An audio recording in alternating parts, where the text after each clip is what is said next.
All of the Amgun Centerfire pistols are now pretty much safe queens. The KelTec P17 is my daily EDC, with the SIG P322 seeing some token carry. Based upon the arguments I've made in my How the 22 Wins and How the P17 Wins videos, largely based upon the Elifritz study and the NATO and U.S. Army Handbook on Human Vulnerability, I'm all in for carrying the 22 LR for self-defense, at least as a civilian. With summer upon us, I've been wanting a smaller, palm-sized, pocket carry 10-round P17.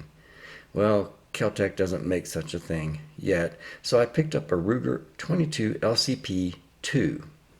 11.2 ounces, 1.6 ounces lighter than the P17, and much smaller in width, grip height, and length. Smaller, but not much lighter, the 22 LCP II is a true pocket pistol. It even includes a pocket holster. For non-permissive environments, the diminutive 22 LCP is hard to beat. Definitely top dog pocket pistol for rounds per size and weight. The tiny 2.75-inch stainless steel tilting barrel is adorable and looks well made. The 2.75-inch barrel actually means 1.75 inches of rifle barrel, so when comparing to revolvers. The Cerakoted steel alloy slide is handsome and probably provides the mass that permits the Lite Rack feature. My 3-year-old grandson can rack to slide lock, so keep that in mind for securing the weapon. The quality construction makes the 22 LCP a satisfying pistol to handle. It almost has a goat guns appeal to it. See our Minuteman review of goat guns, link in the description. Minimalist sights machined into the slide are low snag and yet functional. Grip ratio 1.87 is close to the Mossberg MC2 pistol's 1.90. The LCP points well, both elevation and windage. While 80% of the time a defensive pistol use will be one-handed point shooting, a two-handed grip is achievable. If you have large hands, just make sure your support hand thumbs forward isn't forward of the muzzle. No ambi controls, and since I advocate left-hand carry and initial presentation, I'd prefer that the safety and slide stop are on the right side of the pistol. See Amgun's short video on Why Left-Hand Carry, link in the description. 5.2-inch overall length makes for a cramped G-wrap retention technique, and while the open-top ejection port is a pinch hazard for G-wrap, the light recoil spring means it's a minor pinch. No takedown lever, only a very flush takedown pin. Not hard to disassemble and just a bit more difficult to reassemble. Manual safety disengages the trigger and blocks the hammer. I really like safeties that physically block the hammer or striker. The safety lever is a minimalist control. It is a push forward lever that kind of interferes with racking the slide. However, given how easy it is to rack, one can go to slide lock using the front serrations. I do like the tiny cocking ears on the back of the rear serrations, kind of a miniature version of the VP9's cocking ports. Trigger safety is totally unobtrusive, while the magazine disconnect, well, I hope to disable that. 6-pound trigger pull is about twice that of the P17. Acceptable for a pocket carry pistol, but I hope it smooths out a bit with use. Worst part of the trigger is that if you don't position your finger on the bottom of the trigger, you may suffer a pinch between the trigger and the grip frame on reset. The pistol only includes one magazine, but a 2-pack of mags can be had for about $50. 22 LR is routinely dismissed as a self-defense cartridge, but within the context of Greg Elifritz's data and the NATO and U.S. Army Handbook on Human Vulnerability, this dismissive attitude is without merit.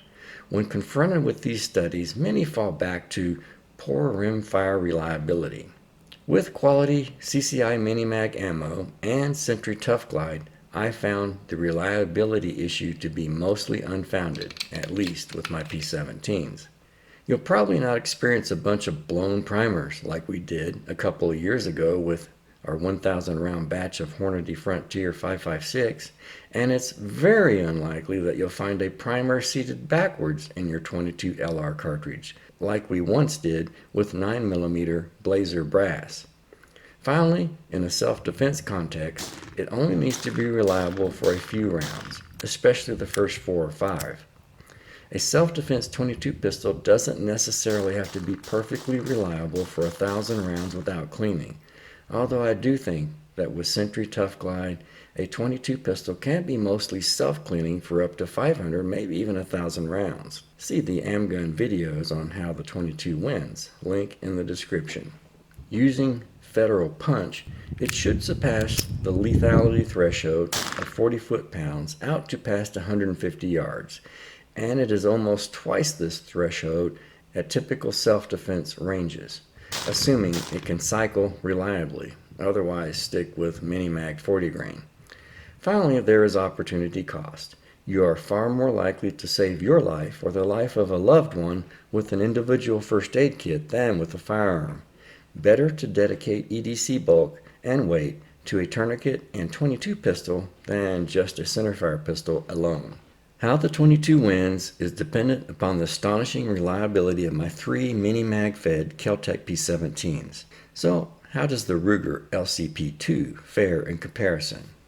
Well, my first trip to the range started out very promising.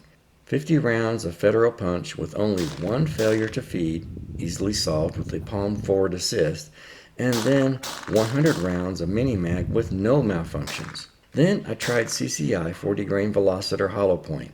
In the first 40 rounds I had 3 failures to feed, again all solved with a forward assist, but in the last 10 rounds I had my first light strike failure to fire, a very light dimple on the rim, and another failure to feed, again solved with a forward assist. The feed failures only required a light forward assist to get the cartridge to feed.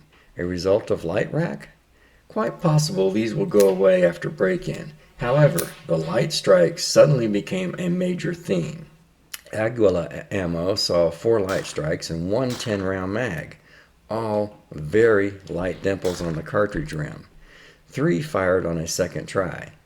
The P322 had quite a few light strikes with the Aguila 2, so I'm guessing the Aguila brass is a bit hard.